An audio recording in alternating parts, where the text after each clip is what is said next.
آگے ارشاد فرمایا یا ایھا الذین آمنوا استعینوا بالصبر والصلاۃ، یا ایھا الذین آمنوا، اے ایمان والو، استعینوا، تم مدد مانگو،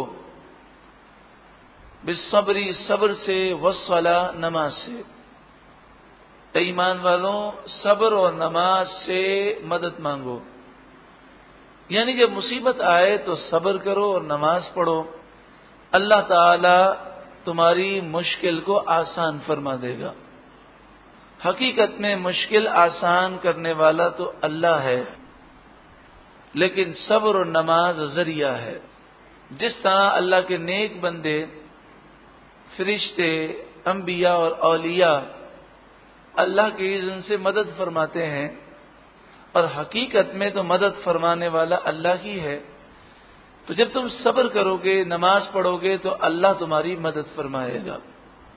حدیث پاک میں ہے کہ جب بھی کوئی مشکل آتی، پیارے آقا صلی اللہ علیہ وآلہ وسلم فوراً نماز کی طرف رجوع فرماتے.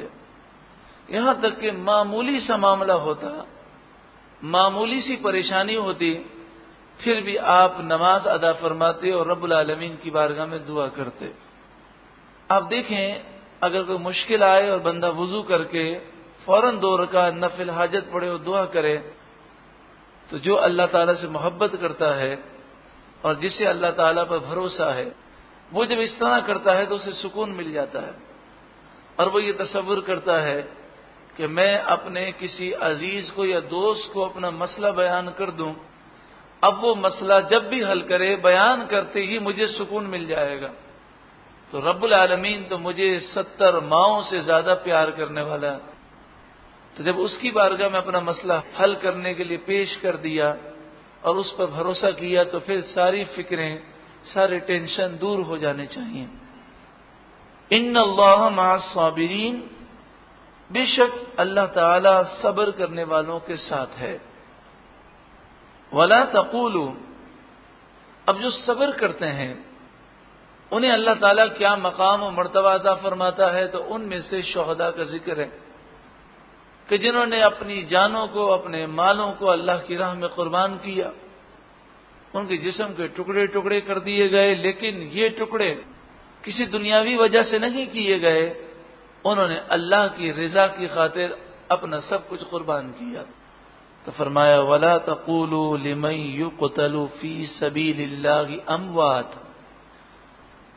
جو قتل کیے جائیں، مارے جائیں اللہ کی راہ میں. اموات کے معنی ہے مردہ، اور لا تقولوا کے معنی نہ کہو. جو اللہ کی راہ میں مارے جائیں انہیں ہرگز مردہ نہ کہو. تو کوئی سمجھے کہ شاید اعزاز اور تکریم کی وجہ سے مردہ کہنے سے منع کیا گیا، تو یہ غلط فہمی ہے. اعزاز و تکریم کی وجہ سے منع نہیں کیا گیا، بل احیاء، بلکہ وہ زندہ ہیں.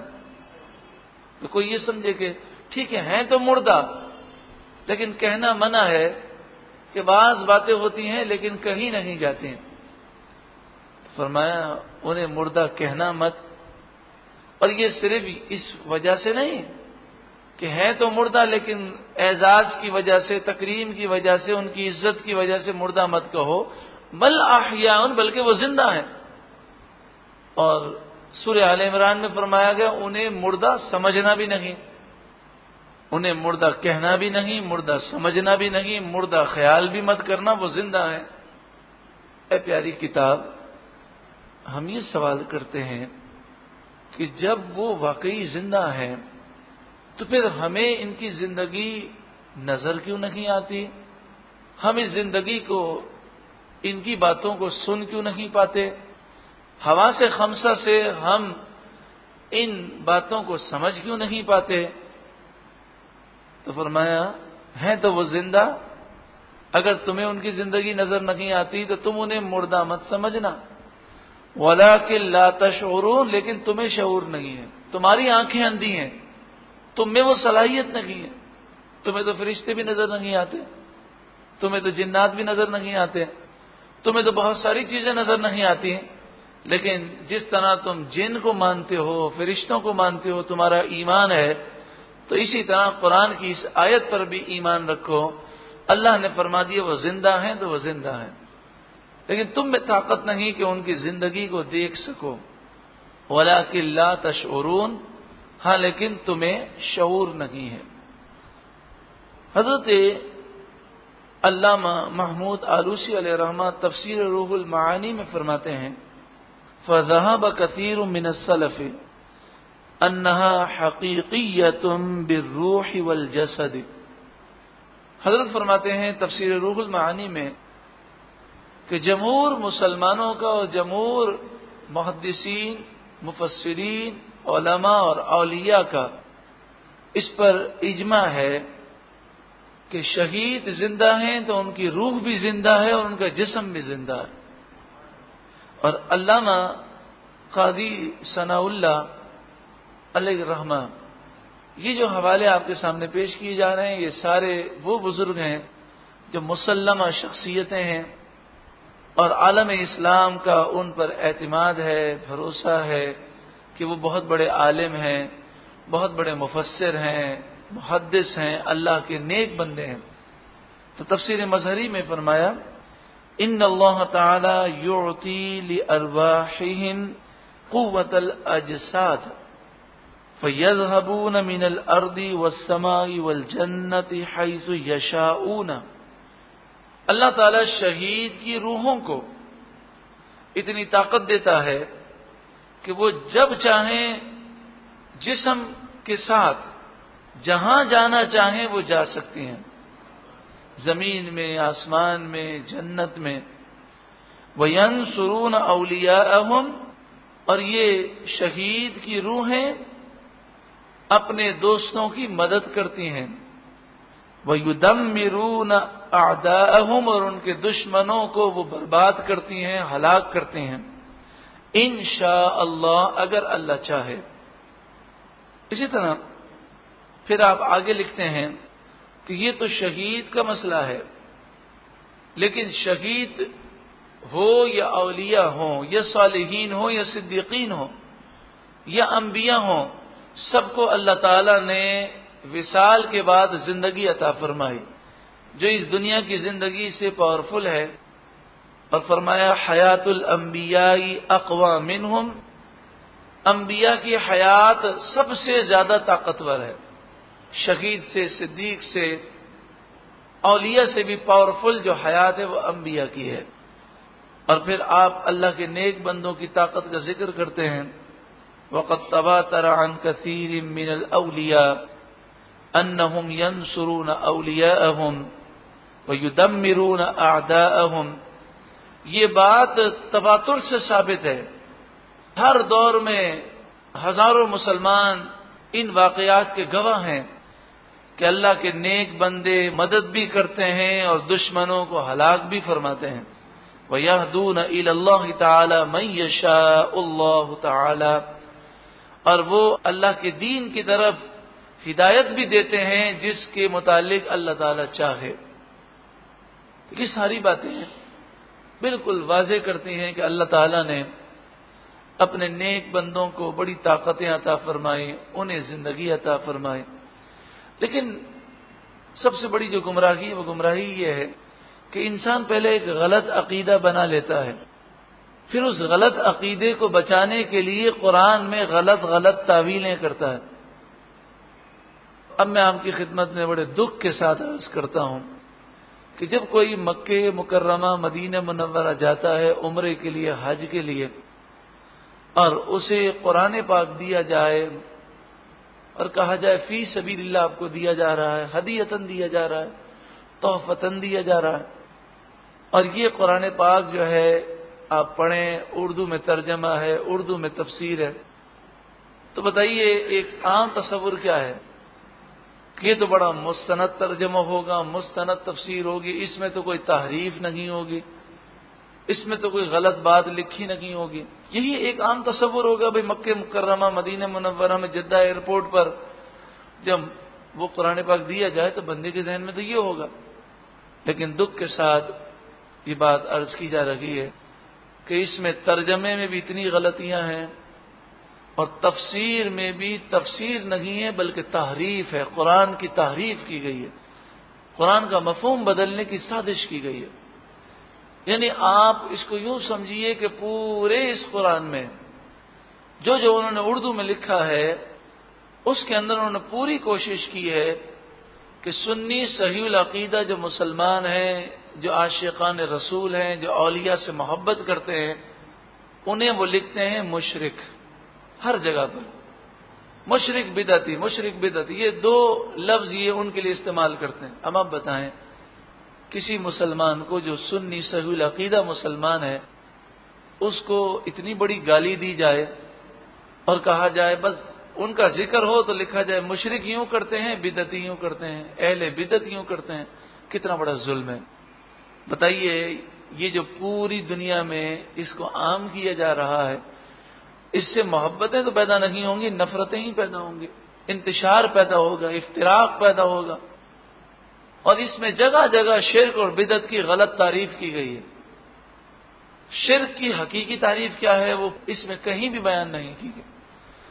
اور اگر موقع ملا تو آپ کو وہ عبارتیں سناؤں گا کہ جہاں پر جب واقعی مشرکین کا ذکر ہے، ہندوؤں کا ذکر ہے، تو زبان بڑی مہذب استعمال کی ہے، اور جب سنی صحیح العقیدہ مسلمانوں کا ذکر ہے تو بڑی گندی زبان استعمال کی ہے۔ تو مجھے وہ حدیث یاد آتی ہے، جب میں اسے دیکھتا ہوں بسا اوقات تو آنکھوں میں آنسو آ جاتے ہیں کہ یہ کیا کر رہے ہیں۔ وہ حدیث یاد آتی ہے کہ رسول اللہ صلی اللہ علیہ وآلہ وسلم کی جب ذوالخویسرہ نے بے ادبی کی تو صحابہ کرام نے عرض کی کہ یا رسول اللہ اجازت دیجیے کہ اس کی گردن اڑا دیں، تو آپ نے فرمایا اس کو رہنے دو۔ جب یہ آپ کی طرف پیٹھ کر کے جانے لگا تو بخاری شریف، مسلم شریف اور دیگر احادیث کی کتابوں میں یہ واقعہ ہے، رسول اللہ صلی اللہ علیہ وآلہ وسلم نے فرمایا ایسے لوگ، ایسی جماعتیں قیامت تک پیدا ہوتی رہیں گی، قرآن بہت اچھا پڑھیں گے، اتنا اچھا پڑھیں گے کہ تم اپنے قرآن پڑھنے کو کمتر سمجھو گے، اپنی نمازوں کو کمتر سمجھو گے، اپنے روزوں کو کمتر، بڑی میٹھی باتیں کریں گے، قرآن و حدیث ہی کی بات کریں گے، لیکن دین سے ان کا کوئی تعلق نہیں ہوگا۔ یعنی جس طرح ذوالخویسرہ بے ادب ہے، یہ ساری جماعتیں نکلنے والی بے ادب ہوں گی۔ تو آپ نے ان کی ایک نشانی یہ بیان کی کہ یہ مشرکوں سے دوستی کریں گے، ان کی ساری لڑائی مومنوں سے ہوگی۔ جب ہم اس قرآن پاک کو دیکھتے ہیں تو انداز یہی ہے کہ جہاں ہندوؤں کا ذکر ہے، مندر کا ذکر ہے، تو کلام بڑا مہذب ہے۔ ایسا کرنا نہیں چاہیے انہیں، اتنا مہذب۔ اور جہاں سنی صحیح العقیدہ مسلمانوں کی بات آئی تو یہ اندھے ہیں، بہرے ہیں، گونگے ہیں، یہ جاہل ہیں، احمق ہیں، اس طرح کے الفاظ اور اس طرح کا انداز، اور انہیں مشرک اور بدعتی یہ دو لفظ تو جگہ جگہ استعمال۔ تو بتائیے کیا رسول اللہ صلی اللہ علیہ وآلہ وسلم نے سچ نہ فرمایا؟ آپ کا تو ہر فرمان سچا ہے۔ اور پھر آخر میں کیا ہے اس حدیث میں کہ یہ نکلتے رہیں گی جماعتیں، اور آخری جماعت دجال سے مل جائے گی، اور جب دجال آئے گا تو ایسے لوگ مدینہ منورہ میں 70,000 کے قریب ہوں گے۔ سنی صحیح العقیدہ مسلمان کا جہاں ذکر ہے، عاشقان رسول کا جہاں ذکر ہے، تو سارا ایسا محسوس ہوتا ہے کہ قرآن میں شرک کی جتنی آیتیں ہیں وہ مندر کے لیے نہیں آئیں، ہندوؤں کے لیے یا عیسائیوں یا یہودیوں کے لیے نہیں آئیں۔ اس کو پڑھ کے اندازہ ہوتا ہے گویا کہ وہ شرک کی ساری آیتیں وہ نازل ہوئی ہیں سنیوں کے لیے، نعوذ باللہ من ذالک۔ مثلا ایک جگہ پر یہ ہے کہ جو مشرکین ہیں، مشرکین جن کی پیروی کرتے ہیں، تو وہ جب ان اپنے سرداروں کی بے بسی اور بے وفائی قیامت کے دن دیکھیں گے تو مشرکین کو بڑا افسوس ہوگا۔ تو آپ کو معلوم ہے انہوں نے کیا کیا؟ اس میں اس جگہ پر لکھا اللہ والوں کا ذکر کیا، اور پھر لکھا جو اللہ والوں کو مانتے ہیں وہ مشرکین جب ان کی بے بسی دیکھیں گے کل بروز قیامت اور ان کی بے وفائی دیکھیں گے تو انہیں بڑا افسوس ہوگا۔ یعنی اس میں ذکر ہی نہیں ہے کہیں، نہ بت پرستی کا ذکر ہے، نہ ہندوؤں کا ذکر ہے، نہ عیسائیوں کا، نہ یہودیوں کا، نہ مشرکین مکہ کا. سارا گویا کہ وہ آیت ایسا لگتا ہے کہ وہ آیت کریمہ وہ یہ ثابت کرنا چاہتے ہیں انہی کے لیے نازل ہوئی. پورے قرآن میں زور اسی پہ لگا دیا گیا، کاش وہ مسلم امت میں اتحاد کی کوشش کرتے، کاش وہ امریکہ یہودیوں عیسائیوں کے خلاف کوششیں کرتے. ساری کوششوں کا مرکز انہوں نے مسلمانوں کو بنایا ہوا ہے. حالانکہ رسول اللہ صلی اللہ علیہ وآلہ وسلم فرماتے ہیں وَإِنِّي وَاللَّهِ مَا أَخَافُ عَلَيْكُمْ أَن تُشْرِكُوا بَعْدِي، اللہ کی قسم میری امت کبھی میرے بات شرک کرے گی نہیں. تو رسول اللہ تو یہ فرماتے ہیں اور یہ اسی میں لگے ہوئے. اصل میں انہیں یہودیوں اور عیسائیوں نے ان کاموں میں لگا دیا تاکہ کبھی امت مسلمہ امریکہ کے خلاف کھڑی نہ ہو سکے، کبھی امت مسلمہ اپنے مسائل کی طرف توجہ نہ دے سکے. اللہ رب العالمین ایسے لوگوں سے محفوظ فرمائے کہ جو مسلمانوں پہ شرک اور بدعت کے الزام لگا کر انتشار اور نفرتیں عام کرتے ہیں. تو یہاں بھی انہوں نے کیا کیا، کہنے لگے کہ یہ شہید جو ہیں ان کو یہ کہا گیا کہ انہیں مردہ نہ کہو، یہ ان کے اعزاز و تکریم کے لیے ہے. اگر اعزاز و تکریم کے لیے ہوتا تو پھر بل احیاء کیوں آتا. اور پھر کہنے لگے کہ وہ زندہ تو ہیں لیکن انہیں شعور نہیں ہے. وہ تو قرآن نے بیان کیا. ہم نے کہا کہ قرآن کی تحریف، اتنی بڑی تحریف، یعنی قرآن کے معنی کو بدلنا، مراد کو بدلنا. اگر یہ ہوتا کہ شہیدوں کو شعور نہیں تو فرمایا جاتا وَلَٰكِن لَا يَشْعُرُونَ، شروع میں یا آتا. ہاں لیکن وہ شہید شعور نہیں رکھتے، یہ نہیں فرمایا. وَلَٰكِن لَا تَشْعُرُونَ، وہ تو زندہ ہے، تمہیں شعور نہیں ہے، تم میں طاقت نہیں کہ تم ان کی زندگی کو دیکھ سکو. تو قرآن تو کہہ رہا ہے کہ تمہیں طاقت نہیں، تمہیں شعور نہیں، اور وہ کہتے ہیں جناب شہیدوں کو شعور نہیں. اسی لیے میں عرض کرتا ہوں کہ آنکھیں بند کر کے ترجمہ نہ پڑھیں، تفسیر کے نام پر کوئی بھی کتاب اٹھا کے پڑھنا شروع نہ کر دیں کہ قادیانی. اسی طرح بعض تو یہودی ہیں، عیسائی ہیں کہ جنہوں نے قرآن کا ترجمہ لکھا ہے، تفسیریں لکھی ہیں، اور پھر ان میں سے بعض وہ ہیں جنہوں نے اسلام کا لبادہ اوڑھا ہے، اور بعض باقاعدہ اپنے آپ کو یہودی کہتے ہیں لیکن افسوس مسلمان ان کی بھی تفسیریں پڑھتے ہیں. جناب انہوں نے بڑے سائنسی انداز میں قرآن کی تفسیر کی ہے. بتائیے، رسول اللہ تو فرماتے ہیں جو اپنی رائے سے قرآن کی تفسیر کرے وہ اپنا ٹھکانہ جہنم میں بنا لے. تو قرآن کی تفسیر اگر مسلمان بھی اپنی رائے سے کرے تو وہ جہنمی ہے. تو یہودی عیسائی نے اگر وہ کہتا ہے جناب سائنس کی روشنی میں تفسیر لکھی ہے تو وہ پڑھنے کی مسلمان کو ضرورت کیا ہے؟ کیا رسول اللہ کے فرمان اور صحابہ کرام کے اقوال اس کے لیے کافی نہیں ہے؟ تو کسی بھی بدعقیدہ، بد مذہب، کافر، یہودی، عیسائی کا لکھا ہوا ترجمہ اور تفسیر ہرگز نہ پڑھیں، ورنہ ایمان برباد بھی ہو جائے گا اور اس کا علم نہیں ہوگا. پھر اس آیت کریمہ کو سماعت کریں وَلَا تَقُولُوا لِمَن يُقْتَلُ فِي سَبِيلِ اللَّهِ أَمْوَاتٌ، جو اللہ کی راہ میں مارے جائیں انہیں مردہ نہ کہو، بل احیاء، بلکہ وہ زندہ ہیں، وَلَٰكِن لَا تَشْعُرُونَ، ہاں لیکن تمہیں شعور نہیں. وَلَنَبْلُوَنَّكُمْ، اور ضرور بضرور ہم تمہیں آزمائیں گے، بِشَيْءٍ مِّنَ الْخَوْفِ، کچھ خوف سے، وَالْجُوعِ، اور بھوک سے، وَنَقْصٍ مِّنَ الْأَمْوَالِ وَالْأَنفُسِ وَالثَّمَرَاتِ، اور مال کے نقصان سے، انفس جانوں کے نقصان سے، والثمرات اور پھلوں کے نقصان سے. بعض مفسرین نے فرمایا کہ پھلوں کے نقصان سے مراد یہ جو کاروباری نقصان ہے، اور بعض نے فرمایا کہ اس سے یہ بھی مراد ہے کہ کسی کا بچہ نابالغی میں انتقال کر جائے تو اولاد جو ہے وہ دل کا پھل ہے.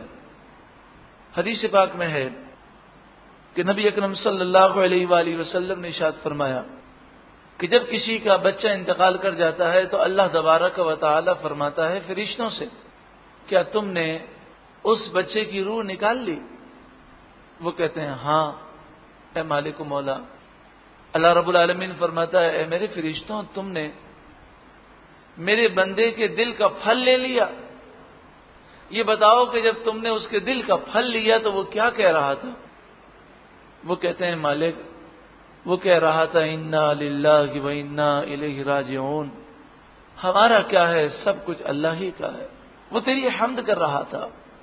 اللہ رب العالمین فرماتا ہے اے میرے فرشتوں گواہ ہو جاؤ، میں جنت میں اس کے لیے ایک گھر بناؤں گا جس کا نام رکھوں گا بیت الحمد، اور اسے بیت الحمد میں جگہ دوں گا۔ فرمایا کہ یہ مسائل آئیں گے، تم یہ سمجھو کہ دنیا کے اندر مسائل نہ آئیں، یہ سوچ نادانی ہے۔ آئیں گے مسائل، تمہیں صبر سے ان کا مقابلہ کرنا ہے، ہمت بلند رکھنی ہے۔ دیکھیں اگر انسان صبر کرتا ہے تو ہمت پیدا ہوتی ہے، اور صبر سے اس کا حوصلہ بلند رہتا ہے، اور اگر صبر نہ کرے تو ایک دو مسائل آئیں تو ساری صلاحیتیں اس کی ختم ہو جاتی ہیں، جو ہو گیا سو ہو گیا، اس پر غم کرنے سے وہ چیز واپس نہیں آتی ہے۔ ہاں یہ ضرور ہے کہ انسان بیمار پڑ جاتا ہے، دیگر نقصانات ہو جاتے ہیں، عبادت میں دل لگتا نہیں ہے، پریشان ہو جاتا ہے، بس انسان کہے مالک میں تو تیری رضا پر راضی ہوں۔ حضور غوث اعظم رضی اللہ تعالیٰ عنہ کتنا پیارا ارشاد فرماتے ہیں، راحتیں اور کامل راحتیں اللہ کی رضا پر راضی رہنے میں ہیں۔ وبشر الصابرین، اور اے محبوب خوشخبری سنا دیجئے صبر کرنے والوں کو۔ الذین اذا اصابتهم مصیبہ، یہ وہ لوگ ہیں کہ جب انہیں مصیبت پہنچتی ہے، قالوا تو وہ کہتے ہیں انا للہ وانا الیہ راجعون، انا للہ بے شک ہم للہ اللہ کے لیے ہیں، وانا اور بے شک ہم الیہ اللہ ہی کی طرف راجعون پلٹنے والے ہیں۔ ہمارا کیا ہے، سب اللہ ہی کا ہے، ہمیں بھی اللہ کے حضور جانا ہے، تو یہ نقصان ہو گیا تو اس میں پریشانی والی کون سی بات ہے۔ مسلم شریف کتاب الجنائز حدیث نمبر 918، مسلم شریف کتاب الجنائز حدیث نمبر 918، ارشاد فرمایا کہ جب کسی پر مصیبت آئے تو وہ یہ کہے انا للہ و انا الیہ راجعون، اللہم اجرنی فی مصیبتی واخلف لی خیرا منہا، اے اللہ اس مصیبت میں مجھے اجر عطا فرما اور مجھے اس سے بہتر عطا فرما۔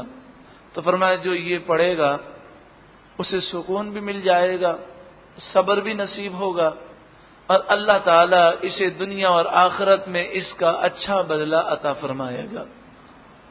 حضرت ام سلمہ رضی اللہ تعالی عنہا فرماتی ہیں جب میں نے یہ حدیث سنی تو میرے ذہن میں یہ حدیث رہی، میرے شوہر ابو سلمہ کا وصال ہو گیا، وہ بہت اچھے شوہر تھے اور وہ بہت زیادہ خیال رکھنے والے تھے۔ جب ان کا وصال ہوا مجھے بہت غم محسوس ہوا، میں نے یہ دعا پڑھی، پڑھنے کے بعد میرے ذہن میں یہ خیال پیدا ہوا کہ رسول اللہ نے تو فرمایا اللہ اس کا اچھا بدلہ دے گا دنیا میں بھی اور آخرت میں بھی، تو دنیا میں اس کا نعم البدل اور کیا ہو سکتا ہے کہ حضرت ابو سلمہ سے بہتر تو کوئی شوہر اور نہیں ہو سکتا۔ آپ فرماتی ہیں میں عدت سے فارغ ہوئی تو مجھے رسول اللہ نے نکاح کا پیغام بھیجا اور میں ام المومنین بن گئی، تو رسول اللہ سے بڑھ کر تو اور کوئی نہیں ہو سکتا۔ کتنا بڑا شرف ملا اس دعا کی برکت سے۔ بظاہر کبھی کبھی ایسا ہوتا ہے کہ نعم البدل ہمیں سامنے نظر نہیں آتا، مثلا کسی کے بیٹے کا انتقال ہو گیا تو ایک تو نعم البدل یہ ہے کہ اللہ تعالیٰ نے اسے دوسرا بیٹا دے دیا، اور بعض نعم البدل وہ ہوتے ہیں کہ جو ہمیں نظر نہیں آتے، لیکن ہمارا ایمان ہے رسول اللہ نے جو فرمایا وہ حق ہے، دنیا میں بھی سکون ہے اور آخرت میں بھی سکون ہے۔ آپ حضرت مولانا شفیع اوکاڑوی علیہ رحمہ کی جو کتاب ہے نماز، اگر وہ آپ کے گھر میں ہو یا آپ لے لیں تو اس کے پیچھے یہ دعا لکھی ہے، مصیبت میں اس دعا کو پڑھنا چاہیے، تو وہاں سے آپ اس دعا کو یاد کر لیں، انا للہ و انا الیہ راجعون، اللہم اجرنی فی مصیبتی واخلف لی خیرا منہا۔ اور پھر مصیبت کوئی چھوٹی ہو بڑی ہو، ہر حال میں انا للہ و انا الیہ راجعون پڑھنا چاہیے۔ نبی اکرم صلی اللہ علیہ وآلہ وسلم کا ایک دن جوتے کا تسمہ ٹوٹ گیا، نالین مبارک کا، تو آپ نے پڑھا انا للہ و انا الیہ راجعون۔ صحابہ نے عرض کیا رسول اللہ کیا یہ بھی کوئی مصیبت ہے؟ تو آپ نے فرمایا مومن کو جو بھی دکھ تکلیف یا رنج یا پریشانی پہنچے اس پر اسے چاہیے کہ وہ انا للہ و انا الیہ راجعون پڑھے۔ ارشاد فرمایا ایسے لوگ کہ جو مصیبتوں پر صبر کرتے ہیں انہیں اللہ تعالیٰ بہت زیادہ اجر عطا فرماتا ہے۔ یہاں پر ایک بات میں بتانا بھول گیا کہ شہید اصل میں تو وہ ہے جو اللہ کی راہ میں اپنی جان دے دے، لیکن بعض وہ ہیں جنہیں حدیث پاک میں بیان کیا گیا کہ انہیں بھی اللہ تعالیٰ شہادت کا رتبہ عطا فرماتا ہے۔ وہ مسلمان کہ جو ڈوب کر مر جائے، جل کر مر جائے، دیوار کے نیچے دب کر مر جائے، اسی طرح جو علم کی طلب میں انتقال کر جائے، جو حج فرض ادا کرنے کے لیے نکلا اور سفر میں انتقال ہو گیا، جو راہ خدا میں نکلا اس کا انتقال ہوا، یا وہ عورت کہ جو بچے کی ولادت کے وقت یا بچے کی ولادت کے بعد نفاس کی حالت میں انتقال کر جائے تو اسے بھی اللہ تعالیٰ شہادت کا رتبہ عطا فرماتا ہے۔ اور نفاس کا پیریڈ جو ہے وہ زیادہ سے زیادہ 40 دن ہوتا ہے، تو جب تک یہ پیریڈ ہے اس دوران انتقال کر جائے یا بچے کی ولادت کے وقت، طاعون کا جو مریض انتقال کر جائے اور جس کا انتقال جمعے کے دن ہو اسے بھی اللہ تعالیٰ شہادت کا رتبہ عطا فرماتا ہے۔ تو جو زلزلوں میں، سیلاب میں یا کسی جگہ جل کر کہ زلزلے میں مکان گر جاتا ہے تو دب کر انتقال کر جاتا ہے، یا سیلاب ہے تو اس میں ڈوب کر، یا کسی جگہ جل گیا، تو اگر وہ مومن ہے اس کا خاتمہ ایمان پر ہوا ہے تو اسے شہادت کا رتبہ دیا گیا حدیث پاک کے مطابق۔ ارشاد فرمایا اولئک علیہم صلوات من ربہم ورحمہ، جو صبر کریں تو فرمایا یہی وہ لوگ ہیں جن پر صلوات من ربہم ان کے رب کی طرف سے درودیں ہیں، ورحمۃ اور رحمت ہے، وَأُولَئِكَ هُمُ الْمُهْتَدُونَ اور یہی لوگ ہیں جو ہدایت یافتہ ہیں۔ اب چونکہ یہاں پر صبر کا ذکر ہے، دیکھیں قرآن پاک میں لنک ہے، ایک آیت کا دوسری آیت سے رابطہ ہے اور ایک ترتیب ہے اور بڑی پیاری ہی ترتیب ہے۔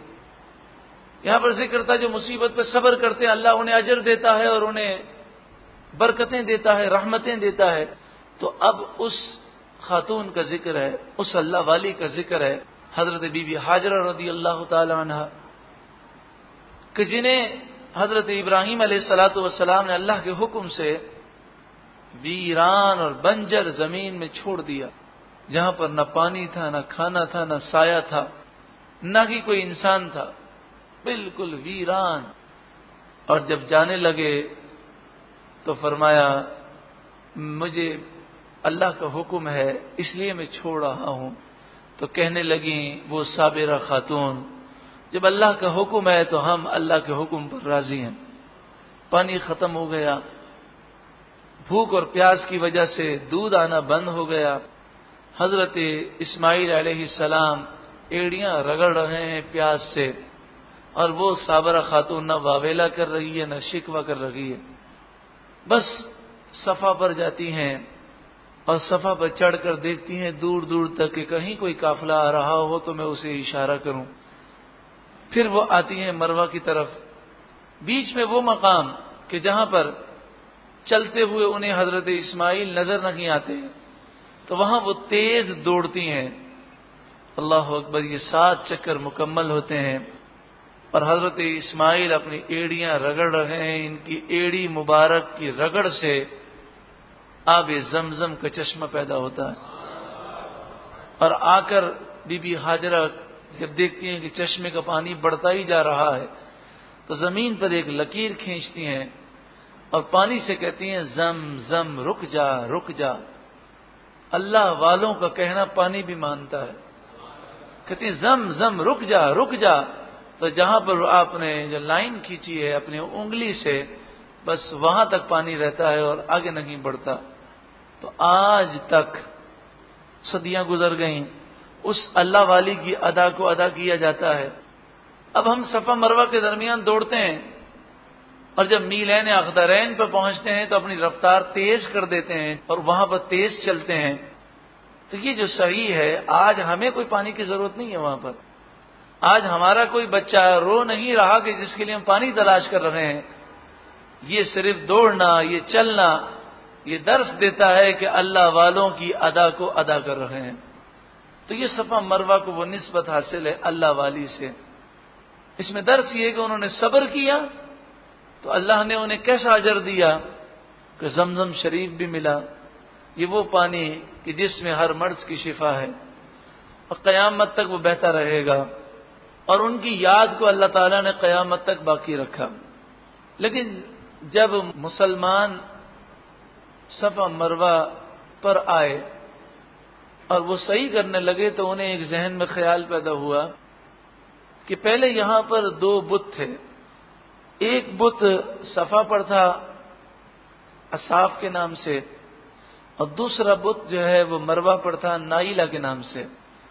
اور مشرکین جب صفا مروہ کے درمیان صحیح کرتے تھے تو بتوں کو ہاتھ لگاتے تھے اور صحیح میں نیت بتوں کی پوجا کی کرتے تھے۔ تو انہوں نے خیال کیا کہ کہیں یہ تو مشرکین کی ادا ہے، یہ تو مشرکین کا طریقہ ہے، تو ہم ان کی نقل کیوں کریں؟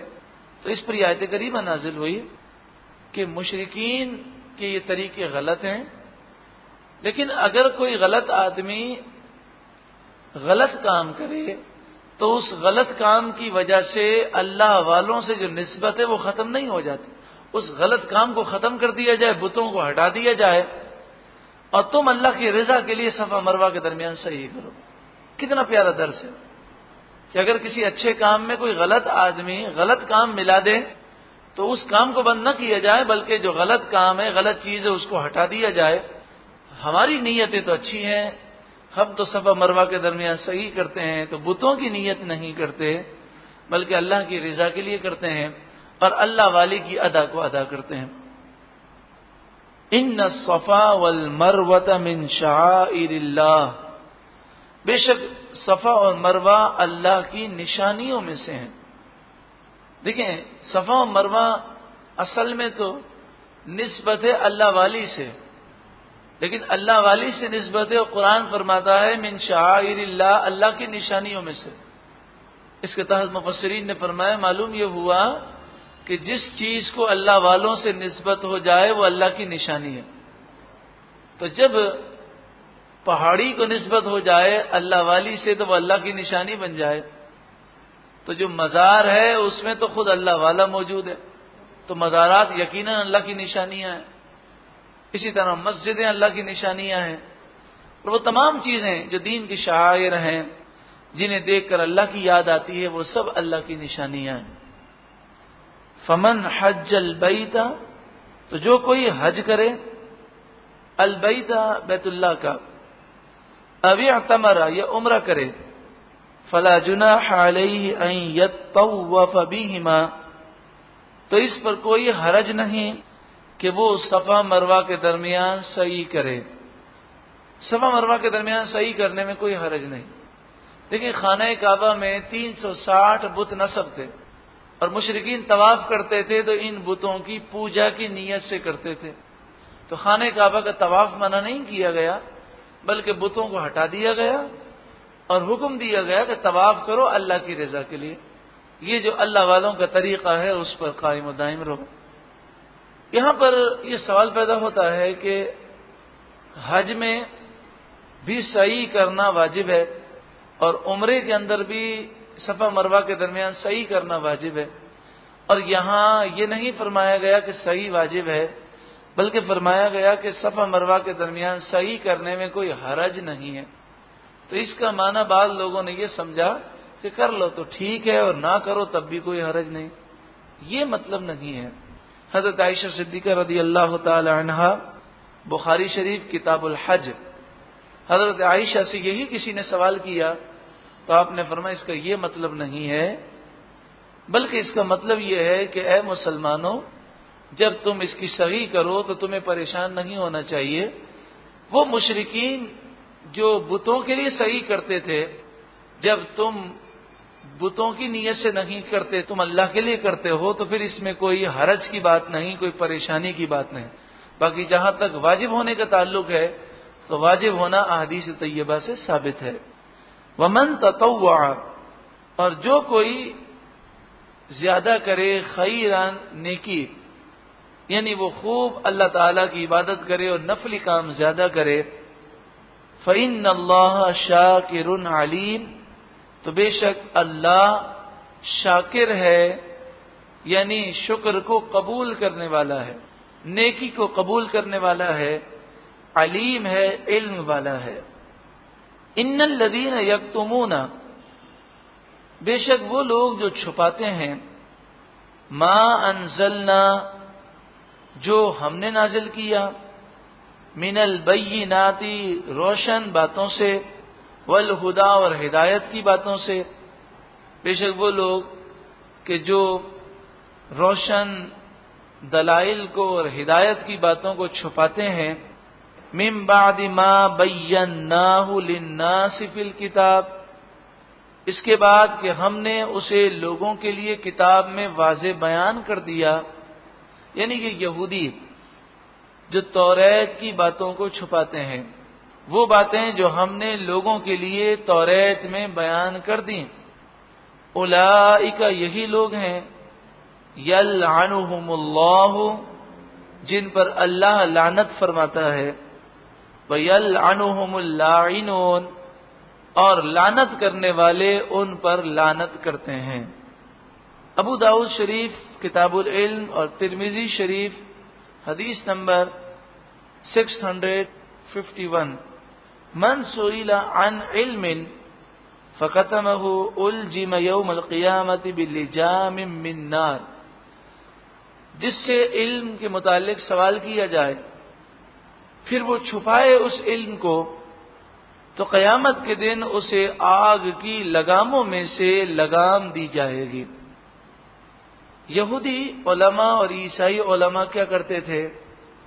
وہ رسول اللہ کی تعریفیں، آپ کے کمالات، اوصاف چھپاتے تھے، اور وہ شریعت کے احکام میں رد و بدل کرتے تھے۔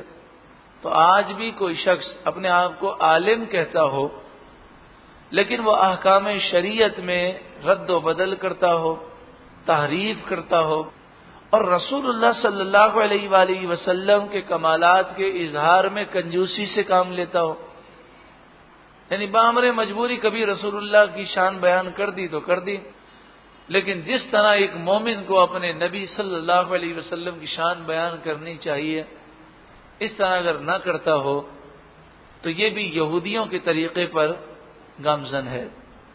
الا الذین تابوا، مگر وہ لوگ جنہوں نے توبہ کر لی، یعنی پہلے یہ حرکتیں کرتے تھے لیکن پھر انہوں نے توبہ کر لی، وَأَصْلَحُوا، اور وہ سدھر گئے، وَبَيَّنُوا، اور انہوں نے بیان کر دیا، توبہ بھی کر لی، اپنی اصلاح بھی کر لی، اور جس چیز کو چھپاتے تھے وہ چیز لوگوں کو بتا دی، فَأُولَئِكَ أَتُوبُ عَلَيْهِمْ، تو یہی لوگ ہیں جن پر میں رحمت نازل فرماؤں گا، وَأَنَا التَّوَّابُ الرَّحِيمُ، اور میں ہی بہت توبہ قبول کرنے والا مہربان ہوں۔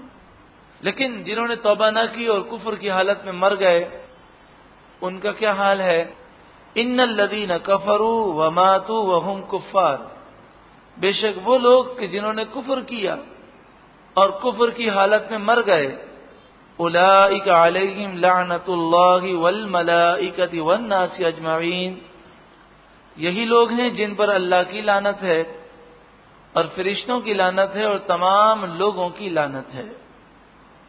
ابن ماجہ کی روایت ہے، حضرت برا بن عازب روایت کرتے ہیں، رسول اللہ صلی اللہ علیہ وآلہ وسلم نے ارشاد فرمایا، جب کافر مرتا ہے تو اس کی پیشانی پر مار پڑتی ہے، فرشتے اسے مارتے ہیں، ایسا وہ چیختا ہے اور اس کی مار کی آواز ایسی ہوتی ہے انسان اور جنات کے علاوہ روئے زمین کی ہر مخلوق، ہر جانور اس کی آواز کو سنتا ہے۔ حضرت مجاہد فرماتے ہیں کہ جب قحط نازل ہوتا ہے اور بارش بند ہو جاتی ہے، یعنی جب مصیبتیں آتی ہیں، پریشانی آتی ہیں اور یہ تکلیفیں جانوروں کو پہنچتی ہیں، تو فرمایا جانور گناہ کرنے والوں پر لعنت کرتے ہیں اور کہتے ہیں ان کم بختوں کی وجہ سے ہم پر یہ تکلیف آئی۔ چونکہ لوگ گناہ کرتے ہیں، اس سے بارشیں بند ہوتی ہیں، مصیبتیں آتی ہیں، اور جب یہ قحط سالی جانوروں کو ملتی ہے تو وہ ان پر لعنت کرتے ہیں کہ ان کے گناہوں کی وجہ سے ہم پر یہ مشکلات آئیں۔ یہ بات یاد رکھے کہ کسی مسلمان پر لعنت کرنا حرام ہے، چاہے وہ کتنا ہی گناہگار ہو۔ ہاں، یہ کہہ سکتے ہیں جھوٹوں پر اللہ کی لعنت، ظالموں پر اللہ کی لعنت، لیکن مخصوص ایک شخص جو جھوٹا ہے اسے نہیں کہہ سکتے کہ تجھ پر اللہ کی لعنت اگر وہ مسلمان ہے۔ لعنت صرف اسی پر کی جا سکتی ہے کہ جس کا خاتمہ کفر پر ہوا ہو، اور اس کا خاتمہ کفر پر ہوا اس کا علم ہمیں یقینی طور پر ہو، جیسے ابو جہل، ابو لہب۔ تو یہ اس طرح کہا جا سکتا ہے ابو جہل پر لعنت ہو، ابو لہب پر لعنت ہو، کہ ان سب کا خاتمہ کفر پر ہوا اور یہ ہمیں یقینی طور پر معلوم ہے۔ خالدین فیہا، وہ اس لعنت میں ہمیشہ رہیں گے۔ لا یخفف عنہم العذاب، ان سے عذاب ہلکا نہ کیا جائے گا۔ لا یخفف، ہلکا نہ کیا جائے گا۔ ولا هم ينظرون، اور نہ ہی انہیں مہلت دی جائے گی، مسلسل انہیں عذاب دیا جائے گا۔ وَإِلَٰهُكُمْ إِلَٰهٌ وَاحِدٌ، اور تمہارا الہ ایک ہی الہ ہے۔ لا الہ الا هو الرحمن الرحیم، اس کے سوا کوئی معبود نہیں، کوئی الہ نہیں، وہی رحمان رحیم ہے۔ یہ آیت قرآن کی عظیم ترین آیتوں میں سے ایک آیت ہے، یعنی مختصر سی آیت، اور اس میں 3 باتیں بیان کی گئی۔ وَإِلَٰهُكُمْ إِلَٰهٌ وَاحِدٌ، تمہارا الہ ایک ہی الہ ہے، اس میں توحید کا اس بات ہے۔ لا الہ الا ہو، اس کے سوا کوئی معبود نہیں، کوئی الہ نہیں، اس میں شرک کی نفی ہے۔ الرحمن الرحیم، اس میں اللہ کے الہ ہونے کی دلیل ہے کہ سب کچھ وہی کرنے والا ہے، حقیقی طور پر سب سے زیادہ مہربان اور رحمت کرنے والا وہی ہے، اور اگر کوئی مہربانی کرتا ہے تو وہ اللہ کی دی ہوئی طاقت سے کرتا ہے، حقیقی طور پر تو مہربان وہی ہے، تو پھر تمہیں چاہیے کہ اسے ہی الہ مانو، اسی کی عبادت کرو۔ جب یہ آیت کریمہ نبی اکرم صلی اللہ علیہ وآلہ وسلم نے مشرکین کو سنائی تو انہیں بڑا تعجب ہوا، جیسا کہ سورہ صاد آیت نمبر 5 میں بھی ہے، اجعل الآلہۃ الہ واحدہ، کیا انہوں نے ہمارے کئی خداؤں کو ایک خدا بنا دیا؟ ان ھذا لشیء عجاب، یہ تو بڑی عجیب شے ہے۔ تو وہ تو 360 بتوں کی پوجا کرتے تھے صرف خانہ کعبہ کے اندر، اس کے علاوہ دیگر جگہوں پر جو بت تھے وہ تو سینکڑوں کی تعداد میں تھے۔ تو انہیں بڑا تعجب ہوا کہ اتنے سارے خدا کو چھوڑ کر ایک خدا کو ہم مانیں، اس کی عبادت کریں، اور یہ عقیدہ کہ ساری کائنات کو سنبھالنے والا، ساری کائنات کو بنا کر چلانے والا صرف اور صرف ایک ہی خدا ہے، یہ ان کی سمجھ میں نہیں آیا۔ وہ کہنے لگے کہ اتنی بڑی کائنات ایک خدا تو نہیں چلا سکتا، تو ہمارے بت جو ہیں وہ اللہ کی مدد کرتے ہیں۔ یہاں پر یہ عرض کر دوں کہ مسلمانوں کو یہ عقیدہ ضرور ہے کہ فرشتے وہ نظام چلاتے ہیں، ہوائیں چلاتے ہیں، بادل چلاتے ہیں، بارشیں برساتے ہیں، روح ڈالتے ہیں، روح نکالتے ہیں، بہت سارے معاملات فرشتے کرتے ہیں۔ مگر مسلمانوں کے عقیدے میں اور مشرکین کے عقیدے میں یہ فرق ہے کہ مسلمان یہ کہتے ہیں کہ فرشتے اور انبیاء اور اولیاء کو جو جو طاقتیں ملی ہیں وہ اللہ کی عطا سے ہیں. دوسری بات، وہ انہیں خدا نہیں مانتے. تیسری بات، وہ کہتے ہیں کہ اللہ ان کا محتاج نہیں، یہ اللہ کی مشیت ہے کہ اس نے انہیں مقام و مرتبہ دی. انہیں کسی کی حاجت نہیں، وہ کن فرمائے تو جو وہ جس کو کہے ہو جا وہ ہو جاتا ہے.